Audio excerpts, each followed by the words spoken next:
Thank you all for attending this on a Saturday morning. So what we're going to talk about is asthma, some facts and some myths about asthma. It's a very common problem, respiratory problem that we all encounter on a day-to-day basis, with our family, friends, some of us might be suffering.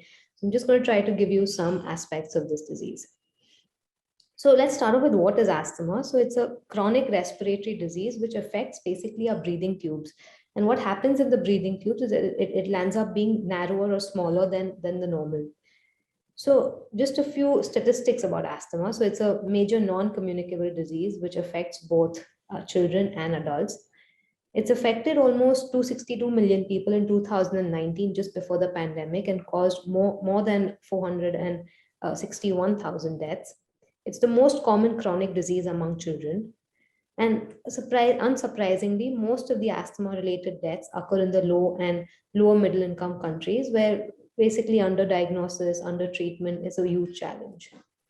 And amongst India's 1.3 billion population, approximately 6% of children have asthma and 2% of adults have asthma. But these numbers are highly misrepresented because of lack of diagnosis. So how does asthma actually affect the lungs? What does it do? So what happens is the airways or the breathing tubes in our lungs are very sensitive to certain substances such as tobacco smoke, dust, chemicals, pollen, or even a cold or a flu.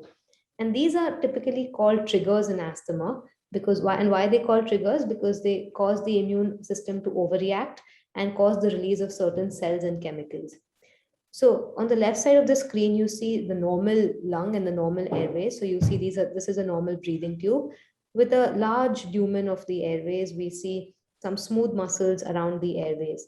Now, what happens in an asthmatic lung is that the inner lining of the airways, so we see here, get more inflamed and swollen. So therefore, it leaves little lesser space for the airways for the air to move in through. The muscles around this, so the smooth muscles, they become bigger and tighten. So they start contracting and they further make the airway smaller. And this is called bronchospasm. And also the glands which are there in our airway start producing a lot of thick mucus or phlegm, which further then decreases the diameter of the airways. So asthma is typically characterized by inflammation, bronchospasm, meaning narrowing of the tubes, and increased mucus production, which is increased phlegm production. So asthma symptoms it can present in a lot of ways. The most common symptoms that we see is cough, which is typically worse at night or early in the morning. And asthmatics tend to generally produce some amount of phlegm. There's wheezing. What is wheezing? It's a whistling or a squeaky noise when you breathe in, and that occurs because air is passing through a narrow tube, as we saw in the previous slide. Some patients complain of chest tightness, like they almost feel like something is sitting or squeezing their chest. And then patients also complain of shortness of breath or difficulty in breathing, as they can't catch their breath or they can't get enough air out of their lungs. And this is again because of air passing through narrow tubes. So, but the symptoms are extremely varied. So they, vary between different individuals. The frequency of symptoms may vary. So while somebody may have daily symptoms, the other patient might have symptoms 1 in 6 months. The intensity of symptoms vary. So, as we said, some patients have daily symptoms, some have intermittent symptoms.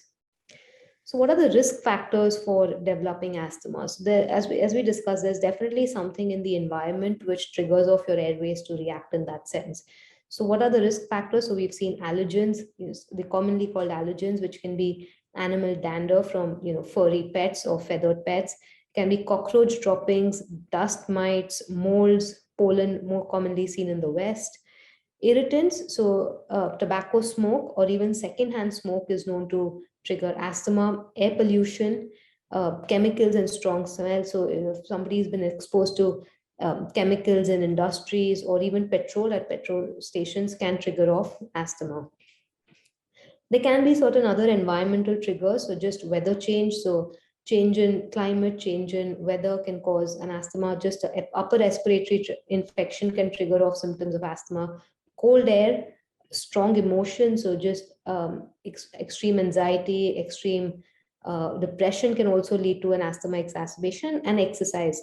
So a lot of patients, young asthmatics, have more symptoms when they exercise, and we'll discuss this again later in the talk. So a lot of patients ask me, why is it me? Why have I got asthma, whereas nobody else around me or nobody in my family's also got asthma? So interestingly, it's still, although it's such a common problem, it's still an area of research. So there are many genetic and environmental factors that play a role. So they all combine together to play a role, especially in the first years of your life. So when our immune system is still developing. The most important factor for asthma is atopy. Now, what is atopy? It's just the inherent tendency to be allergic. So what happens is that when we get exposed to certain allergens, which can be dust, mites, as we've discussed, our body develops an antibody which is known as the IgE. So you might, or immunoglobulin E. So you might be aware of the fact that your doctors kind of checked your IgE sometime in the course of your disease, and you realize that it's been very high. Now, that just tells us that you are allergic to something in the environment. So it's a blood test which can be measured in the blood. And if there's a strong family history of allergies, so you've probably inherited a tendency to be allergic, and therefore you have a higher chance of developing asthma as compared to the average population. So there are certain different types of asthma. So as we discussed, not every asthmatic presents the same way. So there are different types of asthma may produce similar symptoms. Now it's nowadays that asthma is classified on the basis of phenotypes. So now what are phenotypes? They're basically observable traits or characteristics as a result of how how our genes interact with the environment. So just getting into a little bit of details here for your understanding. So there's something called the type 2 inflammation and the non-type 2 inflammation. So the most common type of asthma that we all aware of, like the allergic asthma, is all mediated by the type 2 inflammation. So what happens in that? There's some allergic reaction to the triggering factors that we've discussed. The other is an eosinophilic type of asthma. So in these patients, the eosinophil count, which is a marker in your white blood cell, is raised. And then you have the non-type 2 inflammation, which is non-allergic. So this is generally seen in adults, and it's triggered by non-environmental factors such as obesity, tobacco smoking, stress, poor air quality. And why is it important to distinguish between these two types of asthmatics is because the treatment for them is quite different. So for the allergic and eosinophilic type of asthma, nowadays we have targeted therapy. So beyond inhalers, we have targeted therapies. Whereas for the non-allergic or the type 2 inflammation, the treatment is more of lifestyle modification, losing weight, control of emotions, stopping to smoke. And they might also benefit with macrolides or antibiotics such as azithromycin for the non-type 2 inflammation. So as we've discussed, as we said, that not all asthmatics have the same symptoms. So it's very important to classify in terms of how severe your asthma is. So it can just be, intermittent asthma. It could be mild, moderate, and severe. And how do we distinguish this clinically? So we use certain, symptom parameters such as what are your daytime symptoms? Do you have nighttime symptoms, or do you wake up in the middle of the night because of your asthma? How many times you need your inhaler? And how is it limiting your day-to-day activity? So as we can see in intermittent asthma, your symptoms are minimal. So whether it's your daytime symptoms or your nighttime symptoms are very less. You barely use the rescue inhaler, and there is no limitations of your day-to-day activity. For mild symptoms, your daytime symptoms are slightly more. You probably you're awake 3 to 4 times a month at night. You require regular rescue inhalers more than twice a week. And there's some limitation to your activities of daily living. Whereas for moderate, so your daily symptoms are every day. So you've got a cough, or you're wheezing, or you've got chest tightness every single day. You have night symptoms more than 5 times a month. You're needing your rescue inhaler every single day, and it's causing significant impact on your day-to-day activities. Whereas for a severe asthmatic, your symptoms are continuous. You're waking up every single night. There you require rescue inhaler several times a day, and there's extreme limitation of activities. Now, it's extremely important to classify what kind of asthma you have, because not only does it impact on what kind of treatment you need, the duration of treatment, and also the risk of complications. So somebody with a severe persistent asthma is more likely to land up in hospital as compared to somebody with intermittent asthma. So it's very important to formulate the correct asthma plan with your doctor, depending on the type of asthma that you have. So how do we diagnose asthma?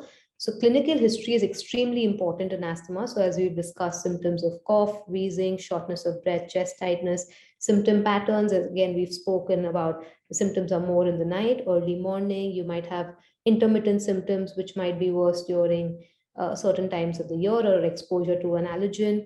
The severity, as we've just discussed in the previous slide, and obviously there's a family history of asthma. And then for the physician, how do we diagnose it? So you might hear some wheezing sounds during normal breathing. Your lung or your thorax may be more expanded than normal. Then you might have nasal congestion or nasal polyps, which can also be associated with asthma. And there might be other conditions such as, allergies to the skin, which can cause dermatitis, eczema. So as we said, so when you're allergic, it not only involves the lung, but can also involve the nose or the skin. And then your doctor might also ask you to do a spirometry or a lung function, which is basically blowing into a machine to see objectively what your lung capacity is. So whether it's 60%, 70%, 80%, and that will also help your physician to formulate your asthma plan. So what are the major goals of managing asthma? So the first one is obviously to achieve and maintain your control of symptoms. So we need to control the symptoms. You need to maintain normal activity levels, so including exercise. So there should be no limitation of day-to-day activity. We need to maintain your lung functions as close to normal levels as possible. We need to prevent asthma exacerbations or worsening of your asthma intermittently. We need to obviously avoid some adverse effects from asthma medications, although these adverse effects are very minimal. And obviously, the last thing is to prevent asthma mortality or death from asthma. So coming to how do we prevent asthma in the first place? So as we've said, there are some triggers or allergens. So, trying to avoid those allergens. So if you realize that, you're allergic to house dust mites, it's extremely important to use bedding encasements or cover your sheets, wash your bed linens weekly, and even the soft toys or the stuffed animals that are kept. So make sure that those are washed weekly. So smoking, exposure to environmental tobacco smoke. So there is now enough evidence and enough data to show that the environmental tobacco smoke is not only associated with development of asthma amongst preschool age children, but it also leads to exacerbation or worsening of asthma symptoms among school age older children and adults. So extremely important that, if you are smoking at home, your children are at a much higher risk of developing asthma. So cockroaches, again, it's important to reduce exposure to cockroaches by having a good sanitization at home. Pets, so people are allergic to pets, especially the furry, cats or dogs. So it's important to, not have them in the house, and at a minimum, at least, don't allow the pets in the bedroom if that's non-negotiable. Exposure to mold, so eliminating mold and mold conditions will prevent mold growth and hence prevent asthma exacerbation. So again, important. And then we need to start planning an asthma action plan. So it needs to be developed with a physician. It's tailored to meet your individual needs. And it's very important for you to be educated about your asthma, because asthma, as we know, is a chronic illness. You're going to have times when you're absolutely fine, or you might have times when you exacerbate. So it's very important for you to recognize your symptoms. You know which medications to use, what are the benefits and the side effects of the medications, so you can properly use your inhalers. And also it's important to monitor your asthma with peak flow meters. Now, what is a peak flow meter? So as we see, it's a handheld device. And you blow into this device. So it basically tells us how well the air moves out of the airways, and it tells you it tells us in a very simple language how good your lung capacity is. So it's an excellent tool to communicate how severe your episode is. So if your peak flow reading is less than 80% of your personal best, then it definitely needs to call for an action. So what we do is we monitor your peak flow. So we ask the patient to blow into this, and we mark their best, meaning when they're at their best. So typically females have a value between 300 to 500 liters per minute, whereas males have between 400 to 600. And generally, people with moderate or severe asthma should take their readings every morning, every evening, just after an exacerbation and before taking medications, because any dip in your peak flow meter, a peak flow reading, is possibly the first sign or the herald of asthma exacerbation. And quick medication started at that stage will prevent you from getting admitted to hospital.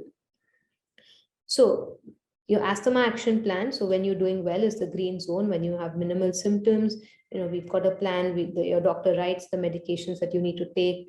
The yellow zone is when you've got some symptoms, and then your doctor needs to write down some other medications that you need to take during that point.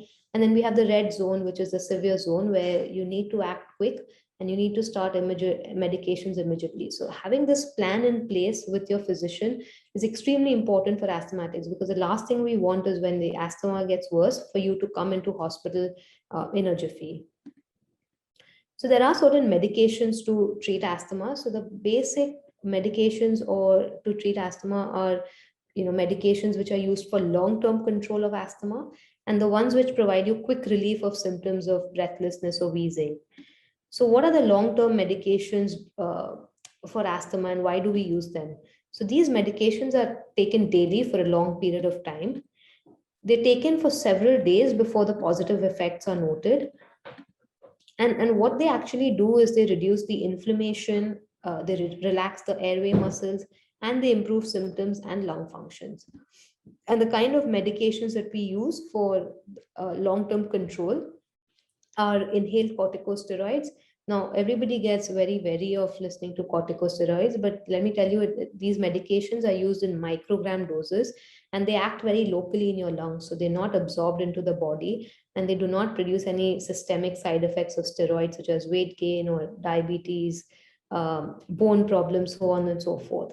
Other medications that are used are some long-acting beta-2 agonists, which dilate your airways, and leukotriene modifiers. So you might have heard of montelukast or Monter. And then the second class of medications that we have is medications which provide quick relief. And these are the medications which are used in an acute episode when you acutely have the symptoms of cough, breathlessness.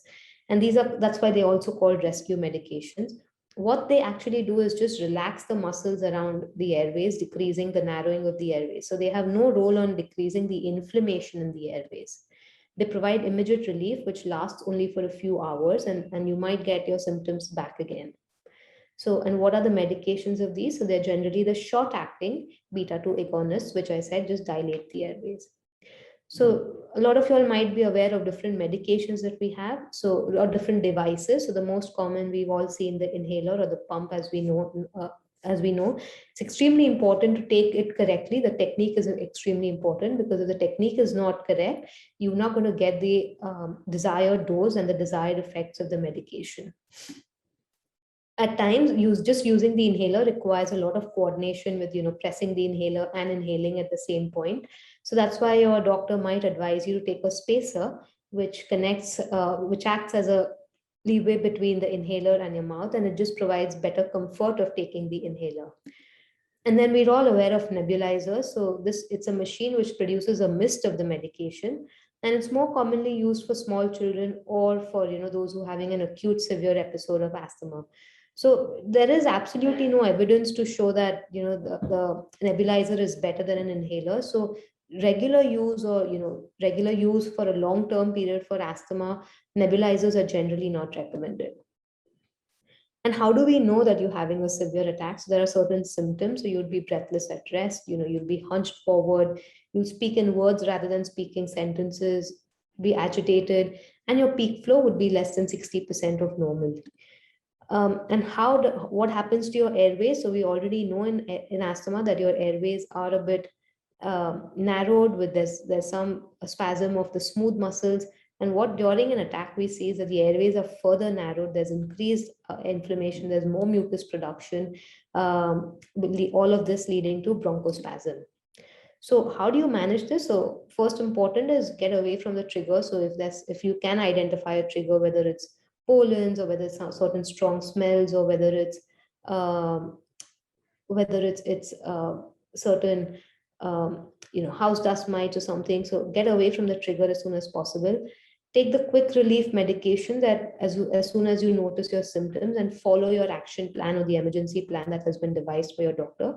And then if you're still wheezy or you're still short of breath, then it's very important to contact your doctor or seek emergency help. So what can people with asthma, generally do? So it's very important, as we've discussed, to have an individual management plan, which has your asthma, which tells you about your asthma, medications, about the triggers, and what to do when you have an asthma attack. It's very important to educate yourself about your own plans and also about environmental intervention. So as we've discussed, very important to clean your houses, keep it as clean and tidy as possible, wash the linens, and so on and so forth.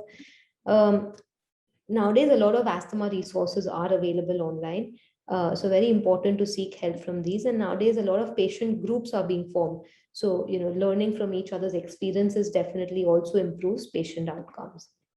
So coming to a few asthma in special situations. So first is asthma in children. So as we discussed, the most common chronic problem. So every year, 1 in 6 children with asthma visit the emergency department, and 1 in 20 children with asthma are hospitalized. So quite a big burden.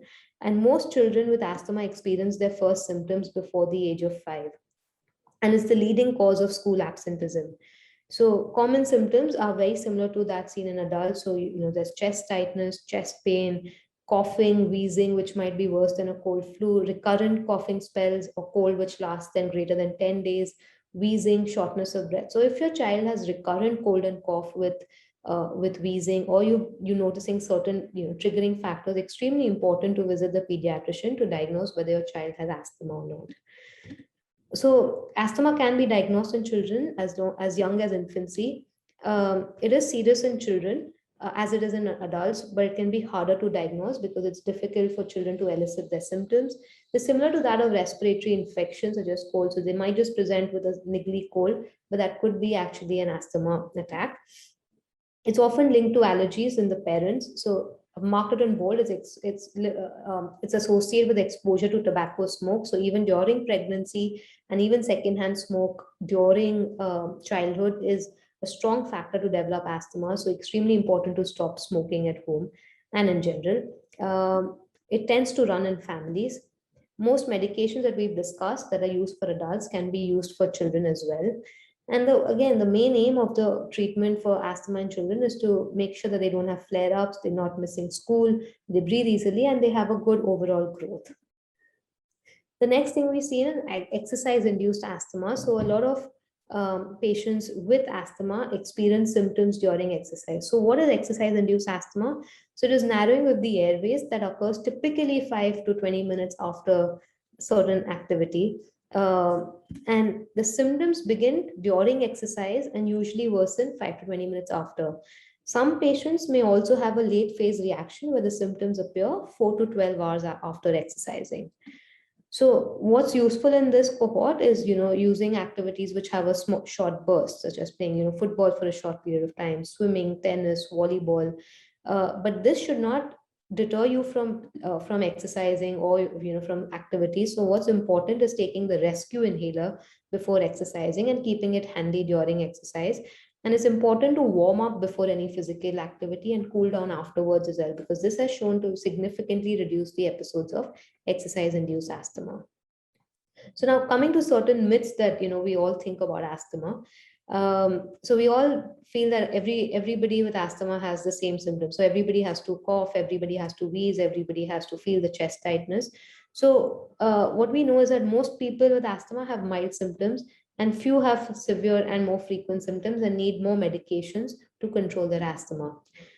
A lot of people think, oh, asthma is just an anxiety disorder. So it's not an anxiety disorder at all. There's nothing wrong with your head. It's actually a chronic long-term disease that occurs in your lungs. So if you aren't wheezing, this is an asthma. So we need to know that wheezing is a common symptom of asthma. The absence of wheezing does not mean that you do not have asthma or the asthma is inactive. It is audible, but sometimes it can be only heard when the doctor puts the stethoscope on. And the absence of wheezing actually may occur if the asthma is absolutely severe, that it prevents movement of any part of the lung, and we call it the silent chest.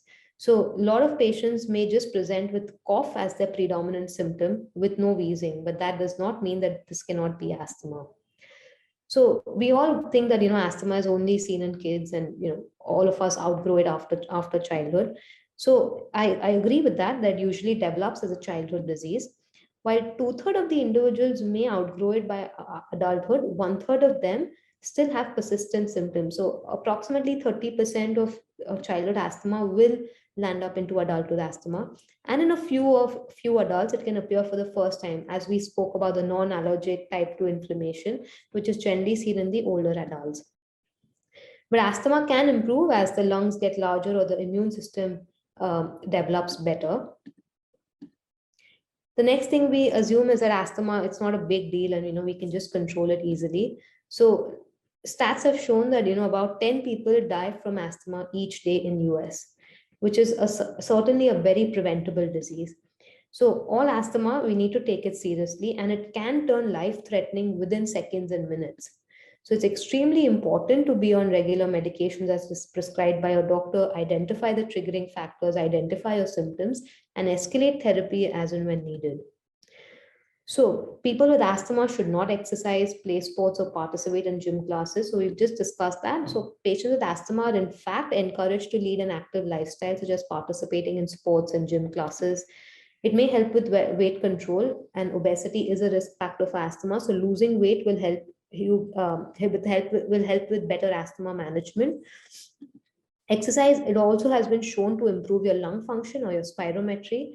And although we've just discussed that exercise can be a trigger for some patients, it can be prevented by using some inhalers just prior to exercising.